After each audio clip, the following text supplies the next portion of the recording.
In my previous video, I explained on how I apply mechanical engineering concepts onto karate blocks, primarily Shuto-uke. I also explained the differences between Nahate and Shurite and how Shitoryu blends the two, and that it is this combination that makes Shitoryu techniques particularly difficult to learn.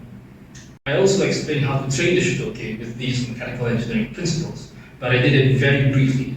So in this video, I will be going into the details with the do's and the don'ts.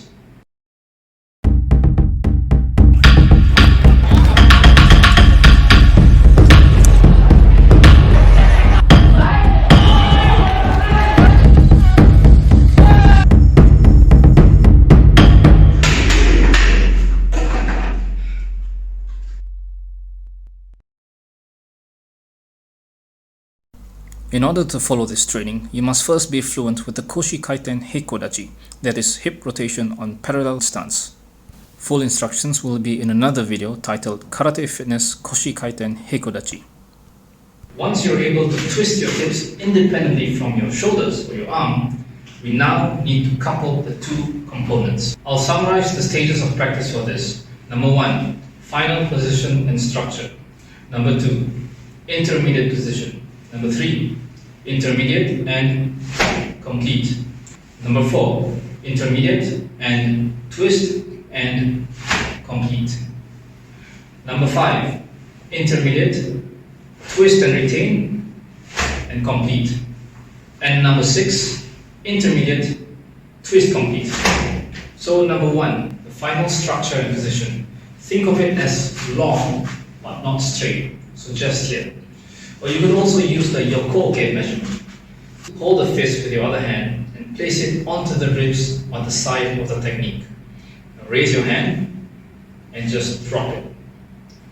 So this is the distance that your elbow should be away from your torso. From here, just raise your fist until it's shoulder level. That is the position, the measurement this way.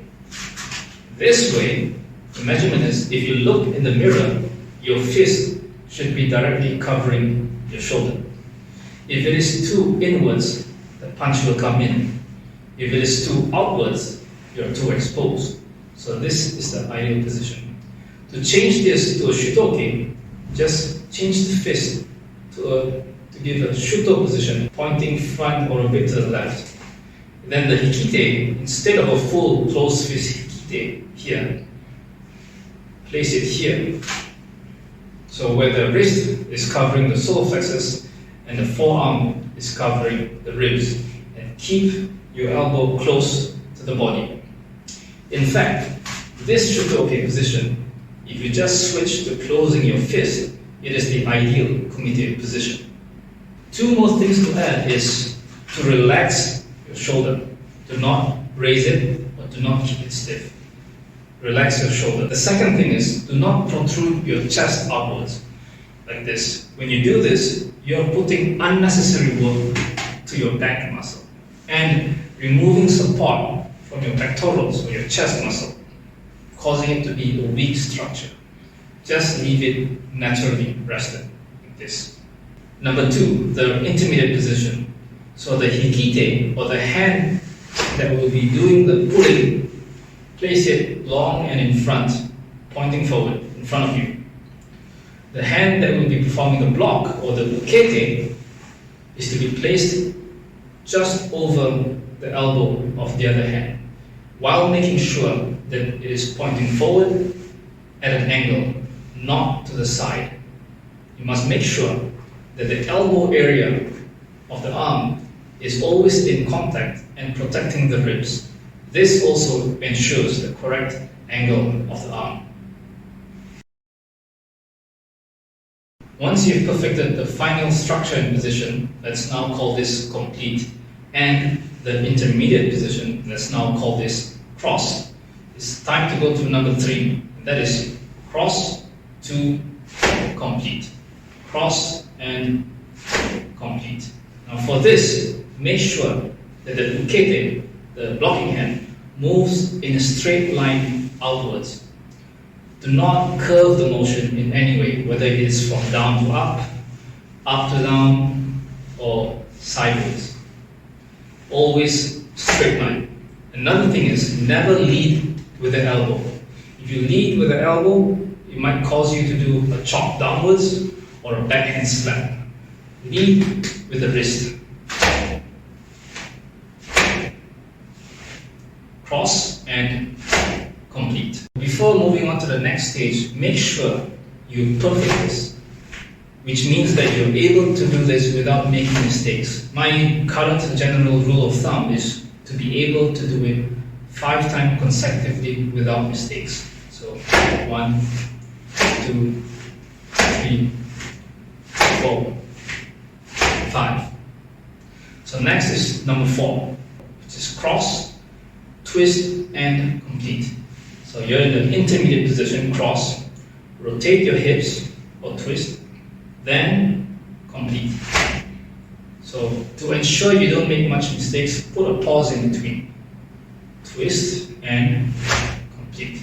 Repeat this many times until you can be sure that you can perform this 5 times consecutively without mistakes. Once that is okay, then you move on to number 5, cross, twist, retain, and complete. So this is similar to number 4, where you start off with a cross, but when you twist your hips, you do so independently of your arm, retaining the hand to where it is. Then complete. Cross, twist, retain, and complete. Again, make sure you're able to do this 5 times consecutively without mistakes before moving on to number 6. Stage number 6 is where coupling comes in. As you rotate your hips and extend your arm at the same time, you're transmitting rotational power from your hips into linear power into your hand. So you must make sure that the hips leads the motion.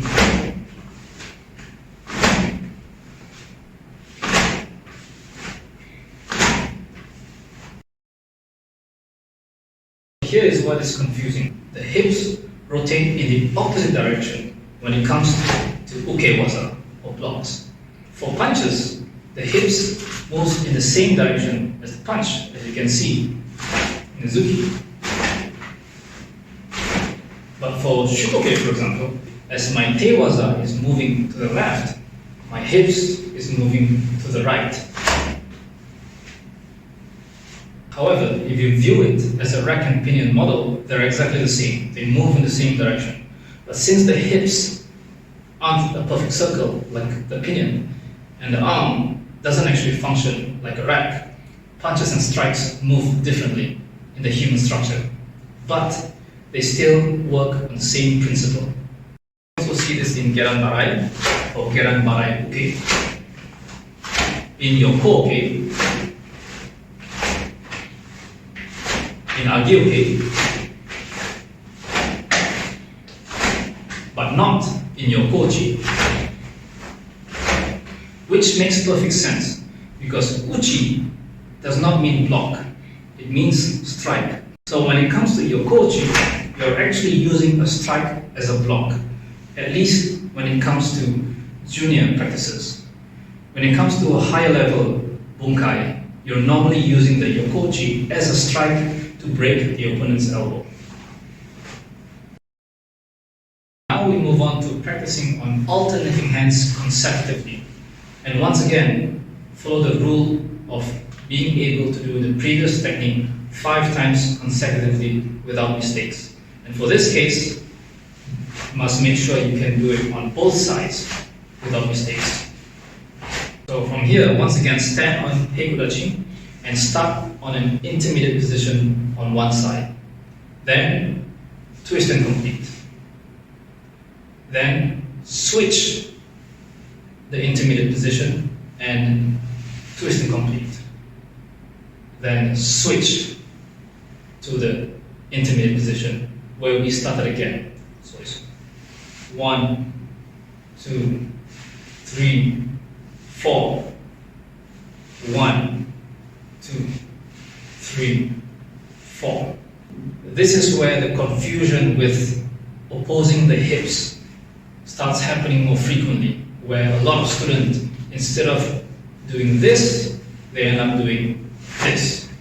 what normally happens is they start off fine. They start with an intermediate position, complete on one side correctly, but once they switch to the other intermediate position, their brain tells them, I'm going to be blocking to the right, so I'm going to move to the right. And they end up doing this. Instead of opposing, they go in the same direction. This is why you need to make sure that you perfect your previous training so that you can rewire your thinking to not make those common mistakes. So it's switching hands.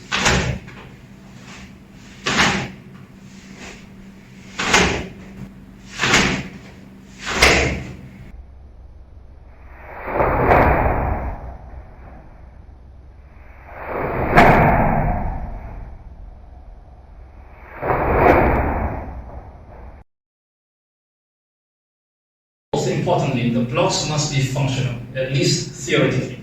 Now we know that we won't be performing these blocks exactly the way they are in kumite or in real situation.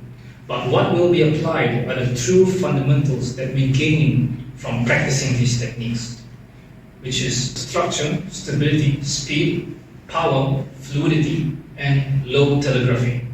And to ensure that that is working, we need pressure testing. And for this, you get 2 focus mitts and a partner to hold it up for you.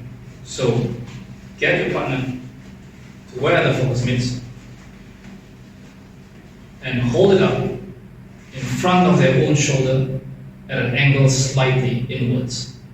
Then you stand directly in front of them on the heikodachi and perform the same techniques on a single hand or on alternating hands consecutively, striking the target with your shuto or your knife hand, here and here.